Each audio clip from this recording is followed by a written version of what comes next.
दहीहंडी उत्सवानिमित्त मुंबई ठाणे परिसरात लाखो रुपयांचे पारितोषिक असलेल्या उंच दहीहंड्या बांधण्यात आल्यात आणि या दहीहंड्या फोडण्यासाठी गोविंदा पथकांमध्ये चुरस बघायला मिळते।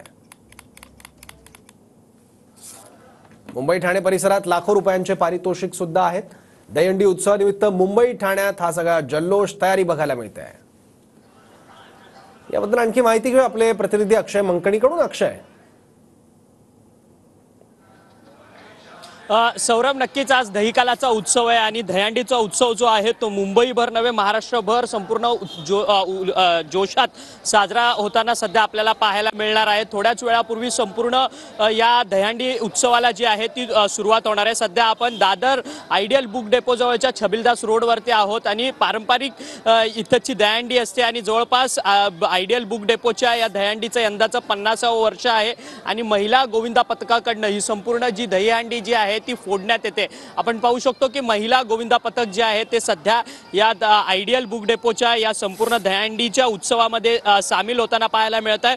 थोड्याच वेळात दहीहंडी उत्सवाला जी आहे ती या संपूर्ण परिसरामध्ये सुरुवात होणार। खरं तर ठाणे मुंबईमध्ये मोठमोठ्या लाखोंच्या मानाच्या दहीहंड्या असतात, त्याच्यासाठी जवळपास थरांच्या थर विक्रम रचत असताना आपल्याला पाहायला मिळतं। जय जवान गोविंदा पथकाने 9 थर लावलेले आहेत। यंदा 10व्या थरासाठी देखील त्यांच्याकडनं संपूर्ण यशस्वी असा प्रयोग जो आहे तो केला जाणार आहे। आपण प्रो गोविंदा देखील यापूर्वी पाहिलेला आहे। प्रो गोविंदा गोविंदांचे सराव शिबिर असे अनेक गोविंदांचे गोविंदा सण उत्सव जो आहे तो साजरा होताना पाहायला मिळतो। आता गोविंदाला एक वेगळ्या प्रकारावरती अर्थात साहसी क्रीडा खेळामध्ये त्याचा समाविष्ट झालेला आहे। त्यामुळे खेळाचा दर्जा जो आहे तो आता मानवी मनोरा रचण्याचं साहसी खेळ प्रकारमध्ये जो आहे तो आता समाविष्ट झालेला आहे। आज मुंबई, ठाणे, पुणे या संपूर्ण महानगरांमध्ये दहीहंडी उत्सव जो आहे तो मोठ्या प्रमाणात साजरा केला जाणार आहे आणि आगामी विधानसभा निवडणुका डोळ्यात ठेवून यंदाची ही संपूर्ण दहीहंडी जी आहे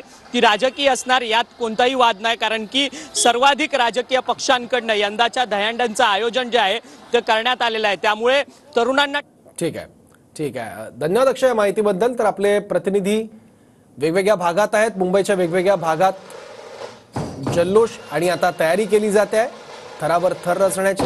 आणखी माहिती घेऊ आपले प्रतिनिधी विजय गायकवाड आता आपल्यासोबत आहे। विजय, सौरभ, निश्चितच मी आता बोरीवलीच्या देवीपाडा या ठिकाणी आमदार प्रकाश सुर्वे यांच्या दहीहंडी उत्सवामध्ये आहे। आपण जर बघितलं तर निश्चितच सकाळच्या वेळेमध्ये जे आहे ही या ठिकाणी मोठ्या प्रमाणात तयारी करण्यात येत आहे। ज्या ठिकाणी हंडी लावण्यात येणार आहे तो जो क्रेनच्या साह्यानं ही हंडी या ठिकाणी लावण्यात येणार आहे आणि या ठिकाणी जी फुलांची सजावट जी आहे ही सजावट अतिशय सुंदर पद्धतीने केल्या जात आहे।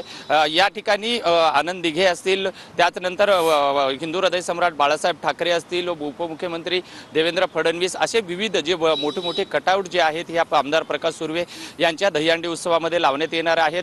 ही मानाची दहीहंडी म्हणून या ठिकाणी ओळखल्या जाते आणि जवळपास या दहीहंडी उत्सवामध्ये गोविंदा पथकांना प्रोत्साहित करण्यासाठी बॉलिवूड अभिनेत्री करिश्मा कपूर, भाग्यश्री पटवर्धन आणि लावणी सम्राज्ञी गौतमी पाटील सुद्धा या ठिकाणी येणार आहेत।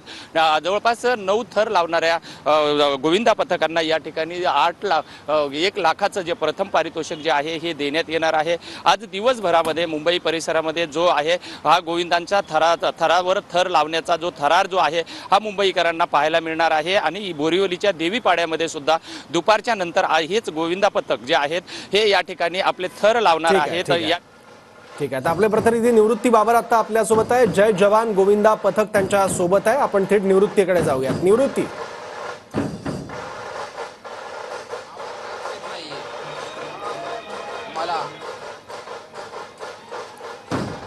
दहीहंडा फोडण्यासाठी आज गोविंदा पथकांमध्ये चुरस बघायला मिळणार आहे। आपण परत एकदा निवृत्ती बाबरकडे जाऊया। निवृत्ती, माझा आवाज येतो तुझ्यापर्यंत?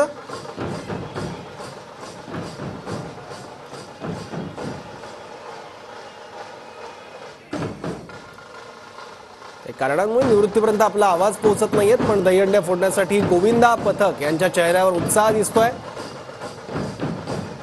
आणि आता तयारी बघायला मिळते आहे थरांवर थर रचण्यापूर्वीची गोविंदांची। आणि थोड्याच वेळात हा सगळा जल्लोष सुरू होणार आहे।